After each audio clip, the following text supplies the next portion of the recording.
السلام علیکم ناظرین، اس ایپیسوڈ کے شروعات میں ہم دیکھتے ہیں علاؤالدین شہنشاہ اوچی اور توران کے ساتھ خیمے میں موجود ہوتا ہے۔ شہنشاہ کہتا ہے اورحان بے ایک بار پھر غائب ہو گئے، دن نکلنے سے پہلے ہی وہ اپنے سپاہیوں کے ساتھ چلے گئے۔ علاؤالدین کہتا ہے میں اس کے جانے سے واقف ہوں۔ شہنشاہ کہتا ہے کیا تم نے مجھے خبر دی؟ کیا اس نے تمہاری رضامندی لی؟ علاؤالدین کہتا ہے اورحان بے کو ترکمان سرداروں کے 7,000 فوجیوں کے حملے کی خبر ملی ہے، وہ انہیں روکنے کے راستے کی تلاش میں ہے۔ شہنشاہ بے شہنشاہ کہتا ہے انہیں روکنے کا راستہ واضح ہے، ہم اپنے تمام فوجوں کو بورسا روانہ کریں گے۔ بورسا کو فتح کرتے ساتھ ہی ہم انشاءاللہ پوری فوج کے ساتھ شمال کی طرف پیش قدمی کریں گے۔ اوچی کہتا ہے بورسا کی فتح کے جوش کے ساتھ ہی گرمیان کو بھی اور کرامان کو بھی شہنشاہ بے کی کمان میں گھٹنے ٹیکنے پہ مجبور کر دیں گے۔ توران اسے کہتا ہے جب آپ اورحان بے کی کمان میں ہوتے تھے تو ہم آپ سے ایسے ہی پرجوش باتیں سنتے تھے اوچی بے۔ علاؤالدین اسے کہتا ہے سردارو،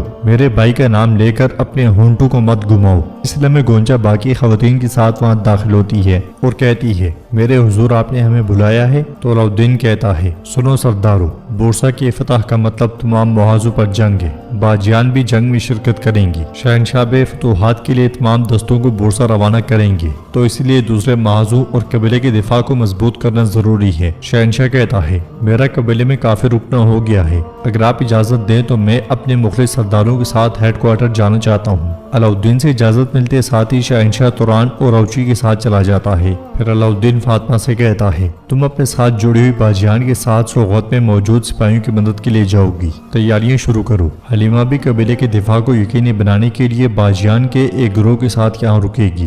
گونچا، نیلوفر اور دیدار خاتون، کارخانہ تمہارے حوالے ہے، فوراً سارے قبیلے کو ہتھیاروں سے لیس کر دو، اللہ ہمارا مددگار ہو۔ ادھر ہم دیکھتے ہیں کہ تیمورتاش کے ٹھکانے پہ گوشت بنایا جا رہا ہوتا ہے، جسے دیکھتے ہوئے تیمورتاش کہتا ہے گوشت کو زیادہ مت پکاؤ، جتنا کچا ہو اتنا اچھا ہے، جو گوشت تم کھاؤ گے اس کا خون اس پر ہوگا۔ فلاویوس کہتا ہے ایک بار تم نے جنگ ہارنے والے اپنے کماندار کو پکا کر کھا لیا تھا، کیا یہ سچ ہے؟ تو تیمورتاش کہتا ہے جھوٹ، بالکل جھوٹ، میں نے اسے بھی کچا کھایا تھا۔ پھر ہنستے ہوئے کہتا ہے لیکن ایسے مشہور ہونا اچھا ہے، جس طرح لوگ تمہیں جانتے ہیں اس طرح ہی تمہاری اطاعت کرتے ہیں۔ فلاویوس جاؤ اور سوغوت میں یہ باتیں بتاؤ تاکہ وہ میرا نام سنتے ساتھ ہی ڈرنا شروع کر دیں۔ اگلے لمحے ایک تیر تیمورتاش کے سر کے بالکل ساتھ آ لگتا ہے، تیر لگتے ساتھ ہی سب چوکنے ہو جاتے ہیں۔ تیمورتاش تیر میں لگی ہوئی خبر نکال کے پڑھتا ہے، پھر کہتا ہے اورحان بات کرنا چاہتا ہے۔ چٹھی دیکھتے ہوئے فلاویوس کہتا ہے چونکہ اس نے صلح اور سکون سے مرنے کا فیصلہ کر لیا ہے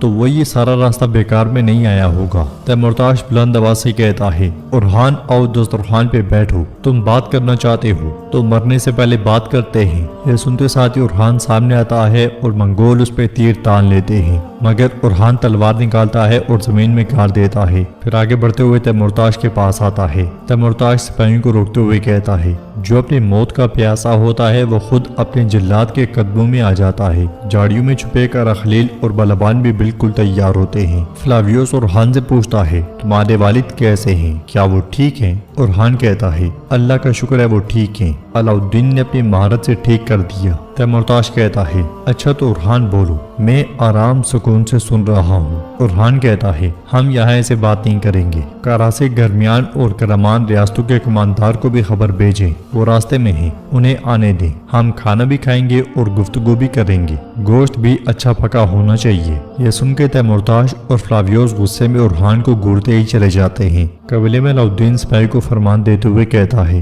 یہ خبر فوراً پہنچا دو۔ یہ سنتے ساتھ ہی سپاہی ایک دم سے چلے جاتے ہیں اور گونجا اوچی کی بیٹی اور دیدار کے ساتھ وہاں آتی ہے۔ دیدار کہتی ہے میں جانتی ہوں وقت کم ہے، لیکن ہم اپنی بیٹی چولپان کی آپ سے ملاقات کروانے آئے ہیں۔ چولپان کہتی ہے حضور میں آپ کے سب سے وفادار سرداروں میں سے ایک اوچی سردار کی بیٹی چولپان ہوں۔ دیدار کہتی ہے چولپان تیر اندازی میں بہت ماہر ہے، نشانہ کبھی خطا نہیں جاتا۔ چولپان کہتی ہے اگر اجازت ہو تو میں بطور تیر انداز حلیمہ خاتون کے دستے باجیان میں شامل ہونا چاہتی ہوں حضور۔ علاؤالدین سے کہتا ہے ہم جنگ میں ہیں، ہر اس شخص کی ضرورت ہے جو ہتھیار اٹھا سکتا ہے۔ خوش آمدید میری بہن۔ یہ سن کے پریشان گونجا مسکرا دیتی ہے اور چولپان کے چہرے کا رنگ اڑ جاتا ہے۔ علاؤالدین وہاں سے چلا جاتا ہے۔ تیمورتاش کے پڑاؤ میں اورحان کہتا ہے کراسی، گرمیان، کرامان کائیوں کو گرانے کے بہت امیدوار ہیں، دیکھو تو تمہارے ساتھ جنگ کرنے کے لیے کتنے بےتاب ہیں۔ تیمورتاش کہتا ہے الخانی لڑتے نہیں،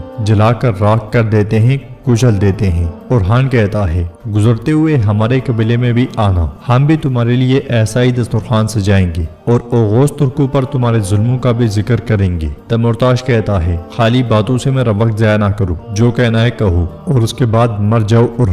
اورحان کہتا ہے میرے بھائی نے بورسا کی فتح کے لیے تم سب سے ٹکرانے کی ٹھان لی ہے، کیا اس نے کوئی انتظام نہیں کیا ہوگا؟ اتنے غافل مت بنو۔ فلاویوس کہتا ہے جلتی ہوئی اس آگ کو غور سے دیکھو، جب تم بورسا پر حملہ کرو گے تو تمہارے قبیلے کا بھی یہی حال ہوگا۔ اورحان کہتا ہے تم سب اس آگ میں جل جاؤ گے فلاویوس، جب وہ دن آئے گا تو تم رو گے کہ کاش اورحان کی پیشکش قبول کر لی ہوتی۔ فلاویوس کہتا ہے تمہاری کوئی بھی پیشکش ہمیں نہیں روک سکتی۔ اورحان کہتا ہے تمہیں نہیں، میں اپنے بھائی اور شہنشاہ سردار کو روکوں گا، میں محاصرہ ختم کروں گا۔ یہ سن کے وہ دونوں حیرانگی سے اورحان کی جانب دیکھنے لگ جاتے ہیں۔ ادھر ہم دیکھتے ہیں کہ قبیلے کی خواتین ایک ندی میں کپڑے دھو رہی ہیں۔ حلیمہ حفاظت پہ کھڑی ہوتی ہے کہ خاتون اسے اپنے پاس بلاتی ہے اور کہتی ہے تیر چھوڑو مجھے دو، بیٹھو یہ پکڑو اور کپڑے دو۔ حلیمہ حیرانگی سے کہتی ہے اعراض خاتون میں ان کا کیا کروں گی، میں خواتین کی حفاظت کرنے آئی ہوں۔ اعراض کہتی ہے حفاظت بھی کرو گی اور دلائی بھی۔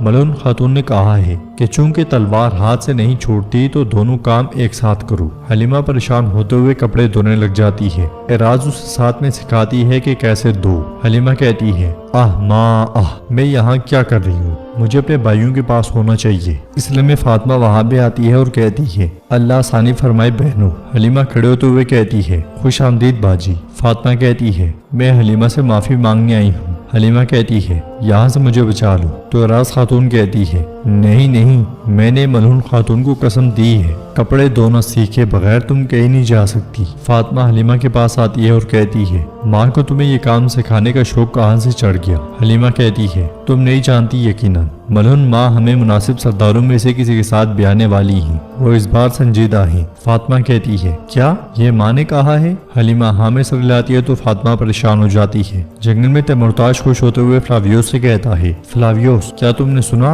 اورحان محاصرہ ختم کر دے گا؟ اورحان کہتا ہے صرف یہی نہیں، الخانی ترک سرداروں کو تجارت کرنے کی اجازت دیں گے، میں بورسا، ایزنک، ازمیت اور قسطنطنیہ کے تجارتی راستے کھول دوں گا، یہاں تک کہ میں خود ہماری سرزمین سے گزرنے والے قافلوں کی حفاظت کروں گا۔ تیمورتاش کہتا ہے کیا گوشت کا اثر ہوا ہے یا پھر یہاں کی ہوا تمہیں راس نہیں آئی؟ اورحان کہتا ہے ہم سبھی یہی چاہتے ہیں جو تم چاہتے ہو، لیکن تجارت کرنے والے پہلے مجھے محصول دیں گے، تمہارا حصہ تمہیں آئے گا تیمورتاش، فکر نہ کرو۔ فلاویوس پوچھتا ہے کیا تم اپنی زبان پر یقین رکھتے ہو؟ تو اورحان کہتا ہے اگر تمہارے اتحاد کی وجہ بورسا کا معاوضہ ختم کرنا ہے تو اسے بغیر لڑے ختم کرنے والا واحد شخص میں ہوں۔ تیمورتاش پوچھتا ہے تم ہو کون ہو تم؟ تمہارے باپ نے تم سے تمام اختیارات چھین لیے ہیں، تم ایک معمولی سردار ہو، وہ تمہاری بات کیوں سنیں گے؟ اورحان کہتا ہے باتوں سے نہیں تو تلوار سے، مشکل پیدا کریں گے تو زبردستی، اگر ضرورت پڑی تو میں اپنے وفادار سرداروں اور اپنے سپاہیوں کے ساتھ جنگ کر کے امن لاؤں گا۔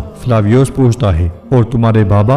اورحان کہتا ہے اگر ضرورت پڑی تو میں ان کے سامنے بھی کھڑا ہو جاؤں گا، میں ہچکچاؤں گا نہیں۔ پھر کھڑے ہو کر کہتا ہے اجازت دو، گوشت اچھا لگ رہا ہے، اجوائن کے ساتھ اس کا ذائقہ لاجواب ہوتا ہے، میں جا کر قلعہ پر قبضہ کروں گا اور محاصرہ ختم کروں گا، یا تو تم میرا سر لوگے یا شاہنشاہ۔ اورحان جانے لگتا ہے کہ تیمورتاش کھڑے ہو کر کہتا ہے اورحان ابھی جاؤ، لیکن اگر کامیاب نہ ہوئے تو کل میں تم پر بہت خوفناک حملہ کروں گا، یاد رکھنا۔ یہ سنتے ساتھ ہی اورحان چلا جاتا ہے۔ فلاویوس تیمورتاش سے پوچھتا ہے کیا تم اس پہ بھروسہ کرتے ہو؟ جواباً تیمورتاش کہتا ہے دیکھتے ہیں کل۔ اپنے ساتھیوں کے پاس پہنچ کر اورحان کہتا ہے میں نے انہیں وہ سب کچھ پیش کر دیا جو وہ چاہتے تھے، وہ بھی سنہری پلیٹ میں رکھ کر۔ کاراخلیل پوچھتا ہے کیا انہوں نے پیشکش قبول کر لی؟ تو اورحان کہتا ہے ہم نے ایک دن حاصل کر لیا ہے، صرف ایک دن، ہم اسی دن بورسا فتح کریں گے، وہ بھی اپنے ایک بھی سپاہی کو زخمی کیے بغیر۔ پھر تیمورتاش کی باری آئے گی،